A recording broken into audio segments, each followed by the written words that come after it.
કેમ છો ધોરણ 10ના મારા વહાલા વિદ્યાર્થી મિત્રો। આજે આપણે સામાજિક વિજ્ઞાન વિષયમાં પાઠ નંબર 17 વિશે ચર્ચા કરવાના છે।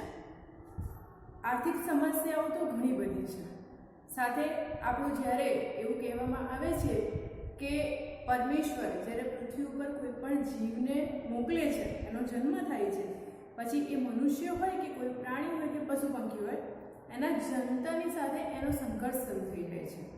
એટલે કે તમે જોજો કોઈ પશુનું બચ્ચું હશે, હરણની વાત કરી લો તો હરણ હશે, જેવું જન્મશે એવું તરત જો એ બળવાન હશે, એ પોતાને ટકાવી રાખવા સક્ષમ હશે તો એ જીવશે, એવી પરિસ્થિતિ ઊભી થાય છે।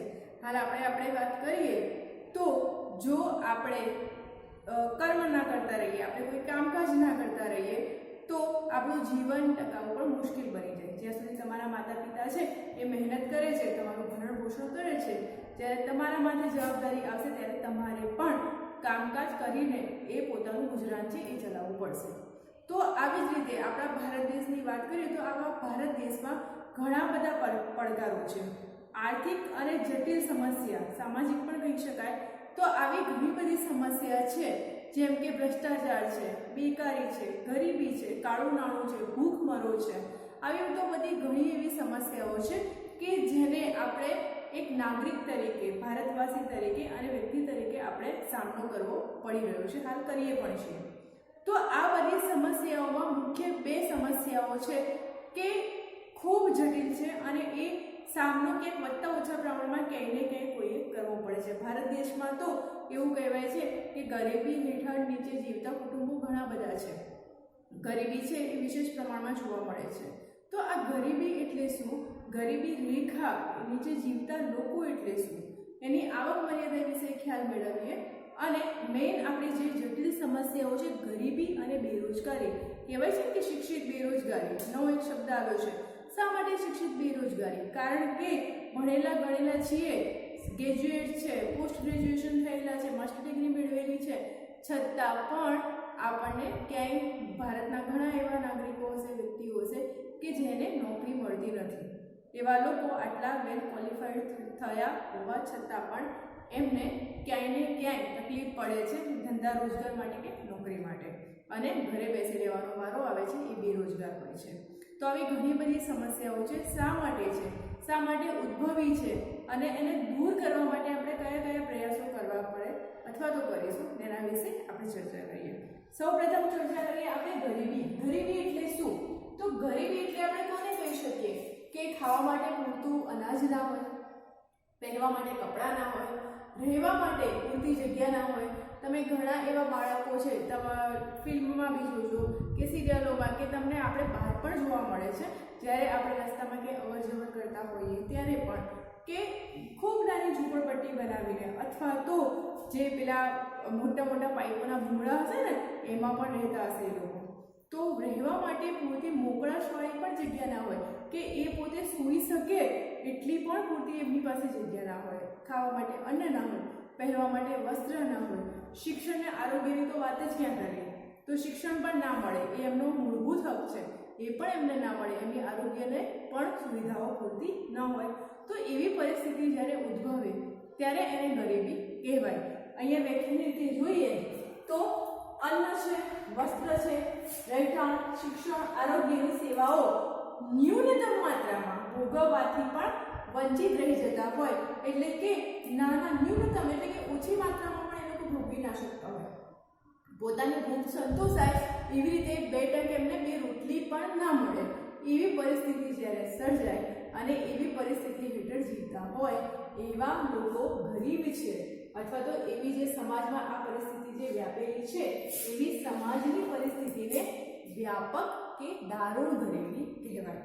ગરીબીની વ્યાખ્યામાં કહીએ તો ટૂંકમાં રહેવા માટે પૂરતી જગ્યા ના હોય, મોકળાશવાળી, કે એ બેસી પણ ના શકે અને આરામ પણ ના કરી શકે, અથવા તો એને ગરીબ એટલે કે અનાજની પૂરતી સગવડ ના હોય, પૂરતું પોષણવાળું અનાજ તો દૂરની વાત છે પણ બે ટંક ખાવા માટે પણ રોટલી ના મળે, અને શિક્ષણ, આરોગ્યમાં રહેવા માટે કપડાં ના હોય, પહેરવા માટે એમને કોઈ જરૂરિયાત કે સારા સંતોષી ના શકે એવી જરૂરિયાતો, અને એવી ઘણી બધી વસ્તુઓ છે કે એમને પૂરતી માત્રામાં મળી ન રહે એવી પરિસ્થિતિ, એવી સમાજમાં ઉદ્ભવતી પરિસ્થિતિને વ્યાપક કે દારૂણ ગરીબી કહેવાય.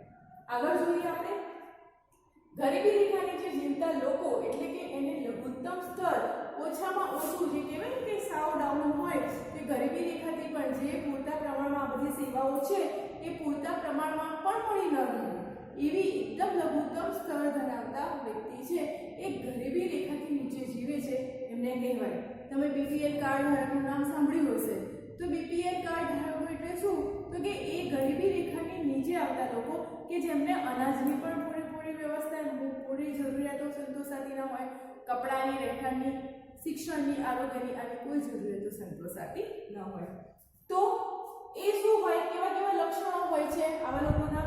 તો કે 2 ટક પૂરતું ભોજન ના મળે, એમને રહેવા માટે પૂરતી મોકળાશવાળી જગ્યા પણ ના મળે, ગંદા કે સ્લમ વિસ્તારોમાં ના છૂટકી એમને વસવાટ કરવો પડતો હોય. મુંબઈની જે ધારાવી ઝૂંપડપટ્ટી છે સૌથી મોટી ઝૂંપડપટ્ટી માનવામાં આવે છે, એશિયાની સૌથી મોટી ઝૂંપડપટ્ટી. શા માટે? કારણ કે ઘણા બધા ગરીબો છે, ઘણા બધા ગરીબી રેખા નીચે જીવતા કુટુંબો છે કે ના છૂટકે એવા સ્લમ એટલે કે સાવ ગંદા એરિયામાં, એવા વિસ્તારમાં એમને રહેવું પડતું હોય છે કારણ કે રહેવા માટે પૂરતી જગ્યા નથી હોતી. આવક કેવી હોય છે? તો કે અપેક્ષિત આવક કરતાં પણ ઓછી. અત્યારે તમે જોશો તો શાકભાજીના ભાવ છે એ 40, 80 રૂપિયે થઈ ગયા છે. બટાટા તમે જોવા જાઓ તો 35 રૂપિયા મળે તો એમને ખુશી થાય, 40, 50 રૂપિયા થઈ ગયા છે. તો એટલી પૂરતી એમને દિવસના પૂરતા 50 રૂપિયા પણ કમાઈ શકતા ન હોય. એટલે કે અપેક્ષિત આવક, પોતાની જરૂરિયાતો, પોતાના ખોરાકની જરૂરિયાત પણ પૂરી કરી શકે એટલી આવક કરતાં પણ એકદમ ઓછી આવક હોય અથવા તો એવી કોઈ આવક મળી રહેતી ન હોય. એટલે એમની આવક છે એ અપેક્ષિત આવક કરતાં પણ ઓછી હોય. અહીંયા જોઈએ આગળ નિરક્ષરતા હોય કે એ ભણી ના શકે. ક્યાંથી ભણે? એમની ખોરાકની, રહેવાની પણ જરૂરિયાતો પૂરતા પ્રમાણમાં પૂરી ન થાય તો ભણવાની વાત તો ત્યાં સુધી દૂર રહી. એ શું કરશે? બાળક હશે તો એ પહેલાં કામ ધંધે કે 2 પૈસા હું કમાઈને લાવું એવો એ વિચાર કરશે. એટલે નિરક્ષરતા હોય લોકોમાં. સાથે સાથે આયુષ્ય કેવું હોય કે સરેરાશ આયુષ્ય દરથી પણ ઓછું હોય. શા માટે ઓછું હોય? ખોરાકની જરૂરિયાત, એવું ખાધે પીધે હુષ્ટપુષ્ટ બાળક હોય તો એ તંદુરસ્ત હોય, બીમારીઓ ઓછી હોય, બીમારીઓથી દૂર હોય.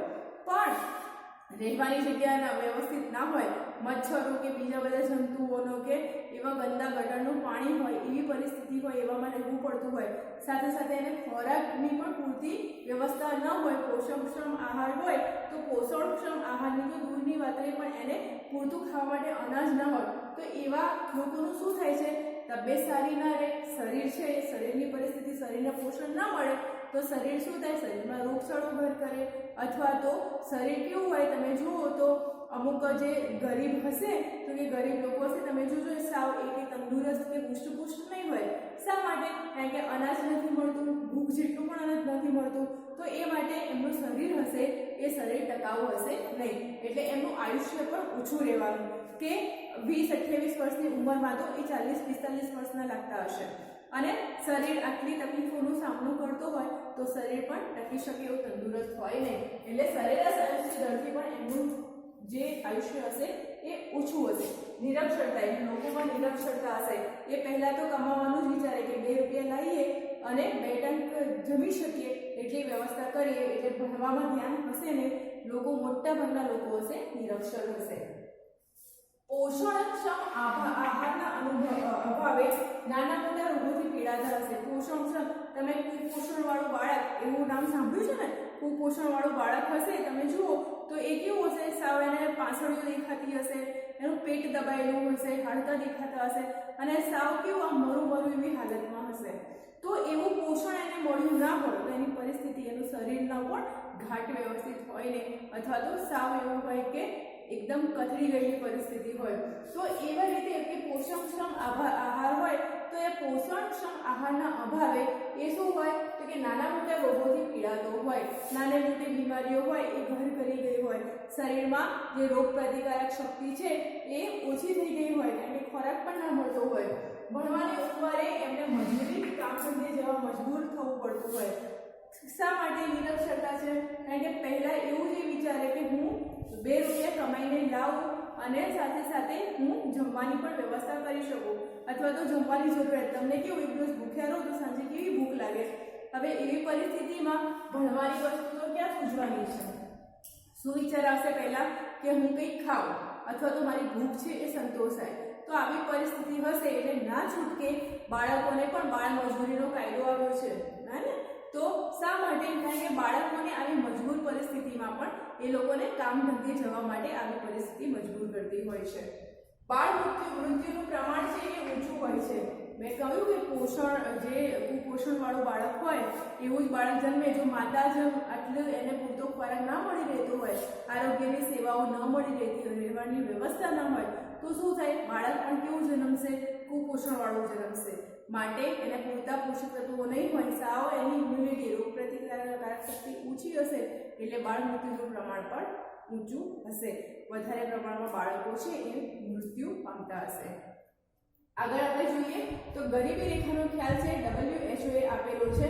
કયો? તો કે અનાજ, વસ્ત્ર, રહેઠાણ અને શિક્ષણ, આરોગ્ય, પીવાનું ચોખ્ખું પાણી પણ પૂરતા પ્રમાણમાં ન હોય, વીજળી અને વાહન પરિવહન, આ બધા પાછળ થતા વપરાશી પર જેટલા ખર્ચા થાય, આ બધા પાછળ કયા પાછળ? તો કે અનાજ છે, વસ્ત્ર છે, રહેઠાણ છે, પીવાનું શુદ્ધ પાણી છે, અનાજ વહન જે એનું પરિવહન છે, તો આ બધાના ખર્ચ થાય અને સામે એમની આવક હોય. જો આ ખર્ચ, એક ઉદાહરણ આપું તો સામે 2000નો ખર્ચો હોય પણ સામે 500 રૂપિયાની પણ પૂરતી આવક નિશ્ચિત ન હોય, તો એવું જીવન ધોરણ હોય ત્યારે એને ગરીબી રેખા છે એ કહેવામાં આવે છે. એ કેલરીના આધારે પણ કે અમુક કેલરી અનાજ મળે કે એવું હોય તો જ એ ગરીબી રેખાથી ઉપર છે એવું કહેવાય. બાકી એ તમામ જીવન ધોરણની જે નિશ્ચિત સપાટી નક્કી કરી છે WHO એને ગરીબી રેખાથી નીચેની હેઠળ જીવતા કુટુંબો કહેવામાં આવે છે. શું? તો કે અનાજ, વસ્ત્ર, રહેઠાણ, પીવાનું શુદ્ધ પાણી છે, પરિવહનની સુવિધા છે, આ બધા પાછળ જે ખર્ચા થાય છે એ ખર્ચા અને સામે આવકને ધ્યાનમાં રાખીને સૌથી કેલરીના આધારે જીવન ધોરણની સપાટી નિશ્ચિત કરવામાં આવે છે, તેને ગરીબી રેખા કહેવામાં આવે છે. તમારા ઘરમાં તમારા એક પપ્પા જ હોય, એ જ કમાનાર હોય, હવે એમની મહિને એ 5000 રૂપિયા કમાતા હોય, સામે તમે ઘરના 5 સભ્યો હો, હવે એમના વીજળી પાછળ લાઇટ બિલ ભરે, ગેસનું બિલ ભરે, સાથે સાથે શાકભાજી હોય, રોજબરોજનું શાકભાજી, દૂધ લાવવાનું, તો આ બધું ફળફળાદી તો પછી રહ્યું, પણ શાકભાજી છે, દૂધ છે, અનાજ છે, એ પૂરતી સગવડ હોય, સામે ખર્ચો છે, આવક 5000 છે પણ સામે ખર્ચો છે એ 15000 થઈ જાય છે, અથવા તો કરકસર કરે તો સામે ખેંચાતા 5 જણનું જે ભરણ પોષણ કરવું તો સામે ખર્ચો વધી જાય છે. તો એવા સમયમાં એ જીવન ધોરણ છે એ ગરીબી રેખાથી નીચેનું જીવે છે એવું કહેવાય. આગળ જોઈએ ગરીબી રેખાનું માપન કેવી રીતે? તો ગરીબી રેખાના માપનના 2 પ્રકારો છે. કયા? તો કે એક છે કોઈ એક કુટુંબ દ્વારા વિભિન્ન વસ્તુઓ કે સેવાઓ પર કરવામાં આવેલ ખર્ચના આધારે. ખર્ચ, જો આપણે ખર્ચ કરતા હોય, મહિનાનો હિસાબ માંડીએ તો આપણે કરિયાણું લઈએ છીએ 2000 રૂપિયામાં, શાકભાજી થાય છે 3000માં, દૂધનો છાશનો એવો ખર્ચો કરીને કરીએ તો 800-900 રૂપિયા થાય. તો તમામ ખર્ચનો સરવાળો કરીએ અને સામે એવો ખર્ચ કેટલો છે એ રીતે ગરીબી રેખાનું માપન કરીએ છીએ. બીજો પ્રકાર કયો છે? તો કે કુટુંબ દ્વારા મેળવેલ કુલ આવકના આધારે. તો કુટુંબમાં કુલ આવક કેટલી આવે છે એ આવકના આધારે, અને એ આવક છે તો કે આટલી આવક, તો અત્યારના સમયમાં એવું કહેવાય છે કે અત્યારે એક વ્યક્તિ માથાદીઠ જો ખર્ચ લઈએ તો એક વ્યક્તિનો ખર્ચ જીવન જરૂરિયાત પૂરતો 5000 હોય છે, તો 5000 જેટલો ખર્ચ એક વ્યક્તિનો હોય. હવે કુટુંબમાં 5 સભ્યો હોય તો તમે વિચાર કરો, પાયો 25, તો 25 જો 1000 લેખે ગણો તો 25000ની ઇન્કમ હોય ત્યારે ઘર ખર્ચ પૂરેપૂરો ચાલે. તો એ આવક હોય, એ આવક ઓછામાં ઓછી હોય તો એ રીતે ગરીબી રેખાનું માપન થાય, અથવા તો ખર્ચ કેટલો થયો છે કુટુંબ પ્રમાણે એ પ્રમાણે ગરીબી રેખાનું માપન થાય. એટલે ગરીબી રેખાનું માપન કરનારા 2 પાસા છે. એક કરવામાં જે જીવન જરૂરિયાતની વસ્તુ છે એ કુટુંબ દ્વારા એ જીવન જરૂરિયાત કે સેવાઓ પાછળ કેટલી વસ્તુનો ખર્ચ કરે છે એ ખર્ચ દ્વારા, અને ટોટલ કુટુંબમાં આવક કેટલી છે એ આવકના પાસા દ્વારા ગરીબી રેખાનું માપન કરવામાં આવે છે. અને એમાં 5 સભ્યો હોવા જોઈએ. જો 2 સભ્યો હોય અને માપન કરો તો થાય નહીં, ચોક્કસ તાળું નીકળે નહીં. એટલે 5 સભ્ય સંખ્યા હોય એ રીતે એની ગણતરી કરવામાં આવે અને એ સરેરાશ આવક મેળવવામાં આવે છે.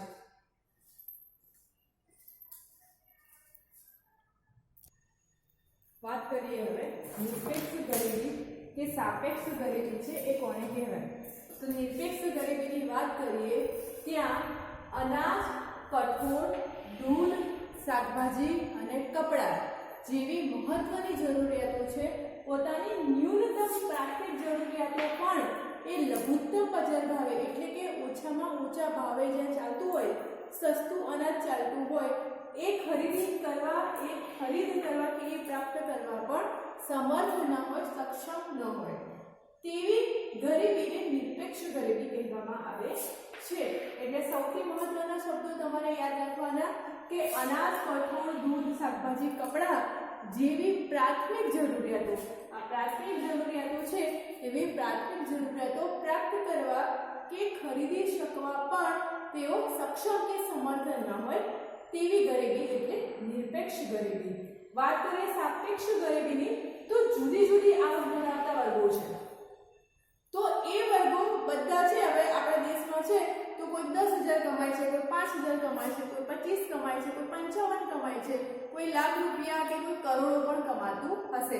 ગરીબ માણસ બિચારો મજૂરી કરે તે મજૂરી કરીને મેક્સિમમ 15,000 કમાઈ શકે અથવા 10,000 કમાઈ શકે. કોઈ મધ્યમ વર્ગનો વ્યક્તિ છે તો એની મહત્તમ જો કહીએ વધારેમાં વધારે તો 25,000 આવક હશે. આપણે કોઈ ફિલ્મી એક્ટરની વાત કરીએ તો એની કમાણી કરોડોમાં હશે. તો આ અલગ અલગ આવકના જૂથ ધરાવતા હોય તો એ જૂથને કમ્પેરિઝન કરવાનું અને એ જૂથમાંથી કોઈ એક જૂથ હોય એ અન્ય જૂથ કરતાં ઓછી આવક મેળવતો હોય તો તેને સાપેક્ષ સામે યાદ રાખવાનું. સાપેક્ષ એટલે એની પ્રમાણમાં. હું તમને અહીંયા ઉદાહરણ આપું તો અહીંયા આપણે જો ઉદાહરણ લઈએ તો એ ગ્રુપ હોય તો એ ગ્રુપમાં કોઈ 10,000 કમાતું હોય એ ગ્રુપ વાળું કુટુંબ હોય, બી ગ્રુપ વાળું કુટુંબ હોય તો એ 20,000 કમાતું હોય અને સી ગ્રુપ વાળું કુટુંબ હોય તો એ 30,000 કમાતું હોય. આ ત્રણ કુટુંબો છે એ, બી અને સી. એ કમાય છે 10,000, બી કમાય છે 20,000 અને સી કમાય છે 30,000. તો આ સૌથી ઓછી આવક કોની થઈ? તો કે ભાઈ એની થઈ. તો આ બંનેની વાત કરીએ હાલ સીને ભૂલી જાઓ તો એ અને બી બંનેની વાત કરીએ તો કોની ઓછી આવક હશે? એની. તો એવું કહેવાય કે એની આવક બીના પ્રમાણમાં ઓછી છે. ફક્ત બે એ અને બી ની જ વાત કરીએ તો બંનેની કમ્પેરિઝનમાં લઈએ તો આ એની આવક છે એ ઓછી છે કોના કરતા? બી કરતા. પણ આ ત્રણેયને ધ્યાનમાં લઈએ એટલે કે એ, બી અને સી, આ એ, બી અને સી ત્રણેયને ધ્યાનમાં લઈએ તો પણ કોની આવક ઓછી કહેવાય? તો કે એની અને બીની બંનેની. સૌથી વધારે કોની છે? તો કે સી ની 30,000. તો 30,000 કરતા ઓછી આવક કોની છે? તો કે એ અને બી ની. સૌથી ઓછી નહીં, ઓછી આવક એની આવક છે એની કમ્પેરિઝનમાં ઓછી આવક ગણવાની. તો સાપેક્ષ જૂથ યાદ રાખવાનું કે એના સાપેક્ષ જૂથે અન્ય કરતા ઓછી આવક મેળવતો હોય, અન્ય કરતા ઓછી આવક એટલે કે બેની વાત કરીએ તો બેમાંથી કોની? એની આવક ઓછી છે. પણ જો ત્રણેય ગ્રુપની વાત કરીએ તો સીના 30,000 છે તો 30,000 કરતા ઓછી આવક બીની પણ થઈ અને 30,000 કરતા ઓછી આવક એની પણ થઈ. એટલે સી કરતા એ અને બી છે એ જૂથ ઓછી આવક મેળવે છે. તો આ ગરીબીને સાપેક્ષ ગરીબી છે એ કહેવાય. હવે ભારતમાં ગરીબીની વાત કરીએ તો વપરાશી ખર્ચને પહોંચી વળવા માટે એટલી માથાદીઠ આવક પણ ઓછામાં ઓછી મળવી જોઈએ. વધારે કુટુંબનો ખર્ચ હોય ઓછામાં ઓછું 10,000 હોય કે ચાલે જ નહીં એટલા તો ઘરમાં જોઈએ જ. તો એટલી આવક તો ઓછામાં ઓછી મળવી જ જોઈએ. પણ જો એટલી આવક પણ મળે નહીં તો એ ગરીબીની પરિસ્થિતિ કહેવાય. તો આ વિશ્વ બેંકનો એક અહેવાલ છે એ અહેવાલના આધારે 2010માં ભારત દેશની કુલ વસ્તી અંદાજે 121 કરોડની હતી. હવે અંદાજ લગાવ્યો છે એક પદ આંકડા ઓછા વધઘટ થઈ શકે છે. તો ભારતની વિશ્વ બેંકે અહેવાલ આપ્યો એમાં ભારતની વસ્તી 121 કરોડ હતી 2010માં. એટલે એ સમય કહેવાય કે 32.7% લોકો છે એ ગરીબી રેખા હેઠળ નીચે જ જીવતા હતા. જો 121 કરોડની વસ્તી હોય અને 32.7% લોકો ગરીબી રેખા હેઠળ નીચે જીવતા હોય તો લગભગ 46 કરોડ જેટલા લોકો તો ગરીબ જ હશે, ગરીબી રેખા નીચે જીવતા હશે. એટલે સોરી 45 છે 46 થઈ ગયા તો 45.6 એટલે લગભગ 46 કરોડ જેટલા લોકો હશે એ એમાંથી ગરીબ હશે। એટલે આ બહુ મોટી ગરીબી રેખા હેઠળ આવતા લોકો કહેવાય, બહુ વધારે આંકડો કહેવાય, માટે ભારત દેશને ગરીબ કહ્યો છે। 2011 ને 12 ની વાત કરીએ તો ગરીબીનું પ્રમાણ છે એ કુલ વસ્તીના 21 પ્રમાણ વધી ગયું જુઓ તો કે 21.92% હતું। એમાં ગ્રામીણ ક્ષેત્રની ગરીબી હતી 25.7 અને શહેરી ક્ષેત્રની હતી 13.7। હવે સવાલ થાય કેમ આવું? ગ્રામીણ ક્ષેત્રે આટલી ગરીબી શા માટે વધારે? તો એ સમયે ગામડાના લોકો મોટે ભાગે પશુપાલન અને ખેતી ક્ષેત્રે નિર્ભર હતા, કૃષિ પર જ નિર્ભર હતા। તો ગામડામાં લોકોની મુખ્ય પ્રવૃત્તિ કઈ હોય તો કે પશુઓ હોય તો એમને પાળવા, એમના દૂધમાંથી ડેરી ભરાવે અને આવક મેળવે, અથવા તો બીજી આવક કઈ તો કે ખેતરમાં અનાજ કે એવું કોઈ વસ્તુ વાવે, એવી કોઈ ખેતીવાડી કરે કે જેનાથી આવક મેળવે। મુખ્યત્વે આ બે સાધનો હોય એમના આવક મેળવવાના। એટલે ગામડે ક્ષેત્ર હતી તો એમાં પરિસ્થિતિ હતી, ગરીબી રેખાનું પ્રમાણ હતું એ વધારે હતું 25.7। શહેરી ક્ષેત્રે 13.7 શહેરી ક્ષેત્રે પણ હતું, પણ ત્યાં ઘણા બધા ઓપ્શન નાના મોટા કમાવાના મળી રહે માટે શહેરી ક્ષેત્રે હતું એ પ્રમાણ ઓછું હતું 13.7।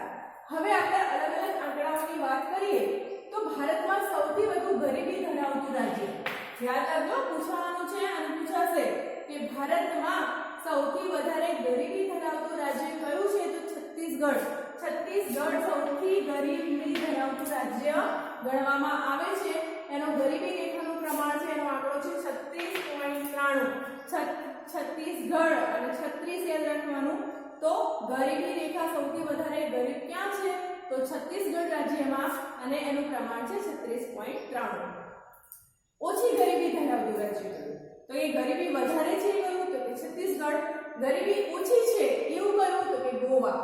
ગોવામાં સૌથી ઓછી ગરીબી ધરાવતું રાજ્ય છે અને એનું ગરીબીનું પ્રમાણ છે 5.0.9%। તો સૌથી ઓછી ગરીબી છે 5.09 અને એ ગોવામાં છે। ગોવા રાજ્ય સૌથી ઓછી ગરીબી, એટલે વધારે ગરીબી કયા રાજ્યમાં? છત્તીસગઢમાં, અને સૌથી વધારે ગરીબી કયા રાજ્યમાં તો છત્તીસગઢમાં, અને સૌથી ઓછી ગરીબીનો દર, સૌથી ઓછી ગરીબી ધરાવતું રાજ્ય તો એ છે ગોવા। ભારત આપણા ગુજરાતની વાત કરીએ તો ગુજરાતમાં ગરીબીનું પ્રમાણ છે 16.63। ઘણી ખરી આપણા ગુજરાતમાં પણ ગરીબી રેખાનું પ્રમાણ જોવા મળે છે અને એ છે 16.63। ભારતમાં સરેરાશ 30% થી પણ વધારે ગરીબી, 30% એટલે 100% લેખે ગણો તમે તો કે 100 રૂપિયા આવક આવતું હોય તો 30 રૂપિયાની આવક ધરાવતા હોય એવા કયા તો કે ઓછામાં ઓછું પ્રમાણ લઈએ તો કે 30% થી જેટલી ગરીબી ધરાવતા રાજ્યો કયા છે તો એ છે છત્તીસગઢ, આસામ, ઉત્તર પ્રદેશ, મણિપુર, અરુણાચલ પ્રદેશ, ઓડિશા અને બિહાર। તો આટલા જે રાજ્યો છે ફરીથી રિપીટ કરું છું કયા તો સૌથી પ્રથમ આવશે તો છત્તીસગઢ છે, પછી આસામ છે, ઉત્તર પ્રદેશ છે, અરુણાચલ પ્રદેશ છે, ઓડિશા, બિહાર, આ બધા જે રાજ્યો છે એમાં ઝારખંડ, મણિપુર, મિઝોરમ આ બધા જે રાજ્યો છે એ 30% કરતા પણ વધારે ગરીબી ધરાવે છે। ધનિક ભારતમાં ગરીબો વસે છે, આવું વાક્ય તમારી ટેક્સ્ટ બુકમાં તમારા પાઠ્યપુસ્તકમાં આપ્યું છે। શા માટે આપ્યું છે કે ધનિક ભારતમાં ગરીબો વસે છે? તો તમને ખબર છે કે આપણો ભારત દેશ એ સોને કી ચિડિયા ગણાતો। સોને કી ચિડિયા શા માટે ગણાતો? કારણ કે આપણો ભારત દેશ જ એવો છે કે જેમાં કુદરતી સંસાધનો અને આબોહવા આપણને કુદરતી સમૃદ્ધ વારસો આપણને ભેટમાં મળ્યો છે, કુદરતે આપણને બખ્શ્યો છે। હવે એ કુદરતી આપણે આપણા ઘણા એવા દેશો છે કે જેમાં સૂર્ય છે, સૂર્યનો તડકો 3 મહિના સુધી તો દેખાતો નથી। આપણા ભારત દેશમાં સરસ એવી બધી ઋતુઓ છે, તો એ સરસ શિયાળો, ઉનાળો, ચોમાસું એ બધી ઋતુઓને આપણને અનુભવ થાય છે। સાથે સાથે આપણા દેશમાં એવા સારા એવા ફળફળાદી છે, ધાન્યો છે અને સારું એવું સમૃદ્ધ બિયારણ છે અને એના દ્વારા સારા પાક છે પકવી શકાય છે। આપણને આબોહવા સરસ આપી છે કુદરતે, અને એના સિવાય ઘણા બધી એવી પેદાશો છે કે જે આપણા ભારત દેશમાં મળે છે એ પર્યાપ્ત છે। બાકીના દેશોમાં એની માંગ છે, એ લોકોને મળતી પણ નથી। તો આવો સરસ આપણો સમૃદ્ધ ભારત દેશ છે, પણ શા માટે ગરીબી છે? કારણ કે અહીંયાના આપણા જે ભારતમાં વસતા લોકોમાં પહેલામાં પહેલું તો શિક્ષણનો અભાવ છે. એ લોકોમાં શિક્ષણમાં નિરક્ષરતા છે, એટલે શિક્ષણની જાગૃતિ નથી. એમનામાં આવડત તો છે. હવે તમારામાં કોઈ સ્કિલ હોય, તમારામાં કોઈ આવડત હોય, પણ તમે એને બહાર જ ના લાવો, તો તમે મહેનત જ ના કરો, તો તમને ચિત્રકામ કરતા સારું આવડે છે, તમને ગાતા સારું આવડે છે, પણ ક્યારેય ગાવાનો પ્રયત્ન જ બહાર ના કરો, તો કોઈને ખબર પડવાની છે કે તમને આટલું સારું આવડે છે? તો આવી પરિસ્થિતિ ઉદ્ભવે છે કે ભારતના લોકોમાં આવડતનો, કૌશલ્યનો અભાવ છે. સાથે સાથે આપણે ટેકનોલોજીનો ઉપયોગ કરતા નથી. બહારમાં તમે જોજો, બહારના દેશોમાં એવું સરસ યાંત્રિકરણ કર્યું છે કે ઓછી મહેનતે વધુમાં વધુ પાક લઈ શકે છે અને ઓછી મહેનતે સારું એવું ઉત્પાદન કરી શકે છે. આપણા ભારત દેશમાં વધારે પડતી મજૂરી કરાવીને ઓછું ઉત્પાદન લેવાય છે. એટલે આ કૌશલ્ય છે, આવડત છે, ટેકનોલોજી છે, નિરક્ષરતા છે, આ બધું જ છે માટે આપણો ભારત દેશ છે એ ધનિક છે, પરંતુ ગરીબ કહેવામાં આવે છે. ગ્રામીણ ક્ષેત્રે ગરીબોની વાત કરીએ અને શહેરી ક્ષેત્રે ગરીબોની વાત કરીએ તો મોટે ભાગે ગરીબો છે એ જમીન વિહોણા કોણ છે?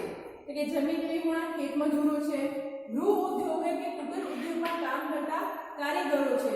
એ કારીગરોને અમુકવાર એ કામ આવે તો કામ મળે, રૂપિયા મળે, નહીં તો બેકાર બેસી રહે. સીમાંત ખેડૂતો છે, ભિખારીઓ છે, વેઠિયા મજૂરો છે અને પહાડી જંગલ વિસ્તારમાં રહેતા લોકો છે. ત્યાં કઈ પ્રવૃત્તિ કરે કે જેથી આવક મળે. ત્યાં વધારેમાં વધારે ફળફળાદી છે એ ઝાડ ઉપરથી ઉતારી શકશે, ખેતી નાને મોટે પાયે કરી શકશે, પણ સુખ સુવિધાઓ વાળું જીવન હોતું નથી. એટલે ગ્રામીણ ક્ષેત્રના ગરીબોની આવી પરિસ્થિતિ હોય છે.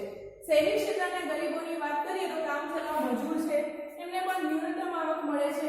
બેરોજગાર, દૈનિક શ્રમિક, દૈનિક એટલે કે કડિયા હોય કે કોઈ કારીગર હોય, એક દિવસે કામ મળે, બાકીના અમુક દિવસોમાં ના પણ મળે.